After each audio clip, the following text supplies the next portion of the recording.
program in its entirety. Stop it or we'll bury you alive in a box. Yeah. So we're going to move on to triggers here. I want to talk just a little bit about the brain here for a minute. I'm going to give you a quick quiz, a little math quiz. And as soon as you have the answer, I want you to shout it out. Ready? 2 plus 2. 4. Okay, very good. I think we got a good group here. Next one, 17 times 24. 38. 38, all right, no. What happened there is a demonstration of the way our brain is divided. Not physically, there's no two brains in there, but there's two processes by which we make decisions. And the first one is called System 1. That's the one that you answered 2 plus 2 and got 4. Now, there was a time in your life when you didn't know the answer to 2 plus 2, but once you practiced that and figured out how to compute it, it now got relegated to another part of your brain where it could be spit out just on demand. Okay, we make 95% of our decisions each day with that system, System 1. Okay, System 2 is what you turn to when I ask you 17 times 24. You didn't have to think about it. You automatically, the System 1 said, we're out of here, and it rolled over and left that for System 2, okay?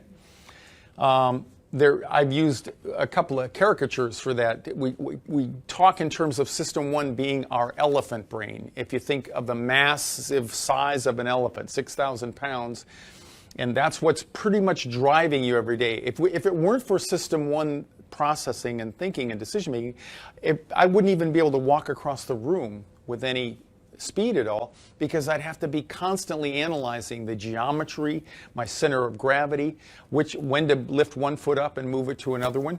But it basically is part of our survival instinct. Okay, it came and it evolved so that we could make decisions quickly.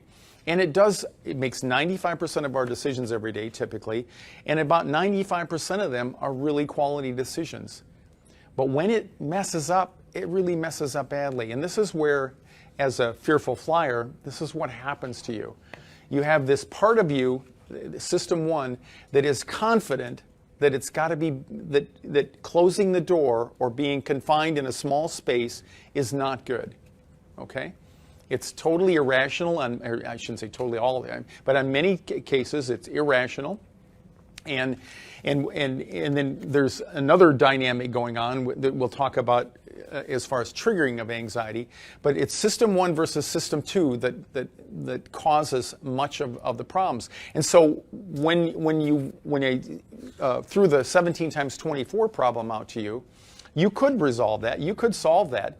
But the System 2 is like a rider on the back of the elephant, if you will. It's the logic and analysis. It takes a lot more time. And frankly, the rider isn't all that interested in solving problems. It's kind of lazy, kind of like a lazy teenager. So you got this elephant that's rolling down the highway here, going where he damn well pleases, and then you've got this rider that's trying to supervise that or be the higher authority, and that would be a delicate task for a rider or somebody that much smaller.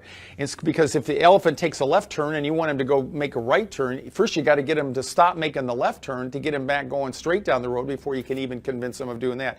And this is all involved in creating new neuron pathways in the brain, because that's what we're doing.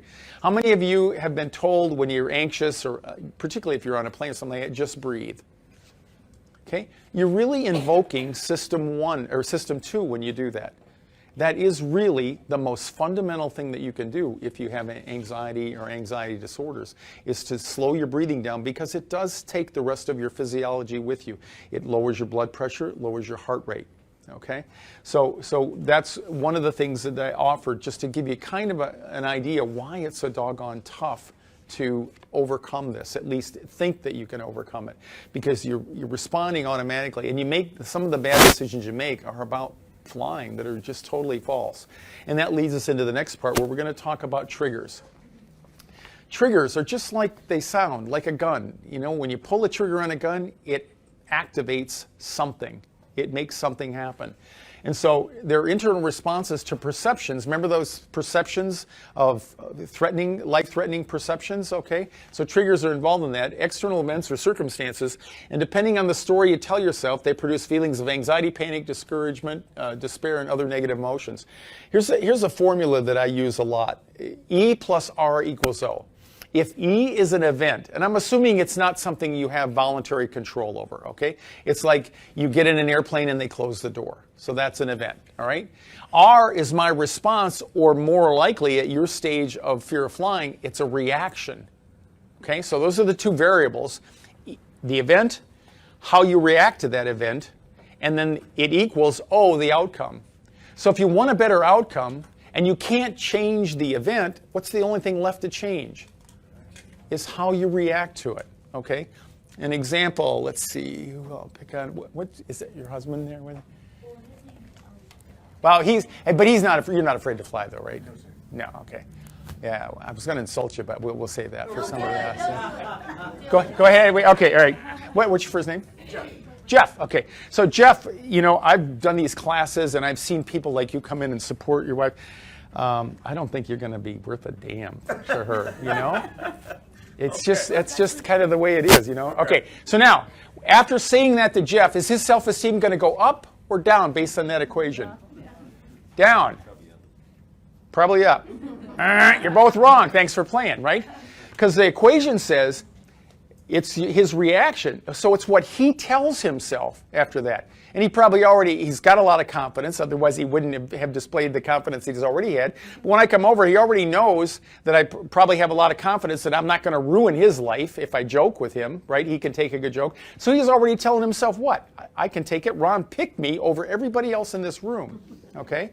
So his self-esteem may go up, all right? You get the idea? So it's the stories that we tell ourselves when we're triggered that make fear of flying what it is. If I don't believe, or if I believe that flying is inherently dangerous on a major scale, what's it going to be like for me to even contemplate getting on an airplane? It's not going to be good at all, because I'm going to be constantly telling myself a story. And what am I going to do? I'm going to have confirmation bias. I'm going to find all kinds of things on that airplane, sights that I don't understand, sensations that I've never experienced before, and situations that I'm totally unfamiliar with. And every one of those, I'm going to have a negative bias to it, and I'm going to tell myself, see, I shouldn't have got on the damn airplane today, right? And that's what happens to all of you.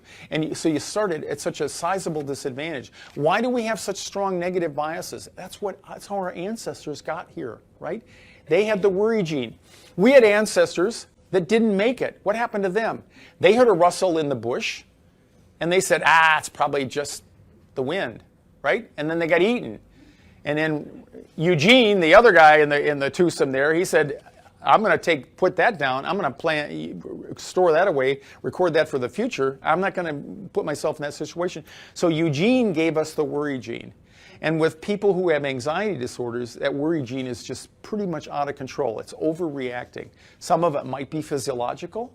Some of it you may have inherited from a parent. It may be part of that, genetic. And other times it's just a bad experience. How many of you have had a bad experience on an airplane? Okay, yeah, you're in the right place. Okay? People are always asking, fearful flyers are saying, what's the worst thing that's ever happened to you, Ron? And and they're really looking for something where, a 747 almost ran into me or something like that, And really, sadly, the worst scares I've ever had were usually the ones I induced myself, by a mistake or something. Turned out it wasn't problematic, it wasn't consequential, but in that moment you're like, I hope this works out, Oh wait, I was not supposed to say that, was I? You misspoke. You got it right, but you were talking about a check ride, not really flying. That's right. It's just in the simulator. In the simulator, yeah. You don't have to worry about that. All right. Thanks. That's why Eric's here, to keep me honest, okay?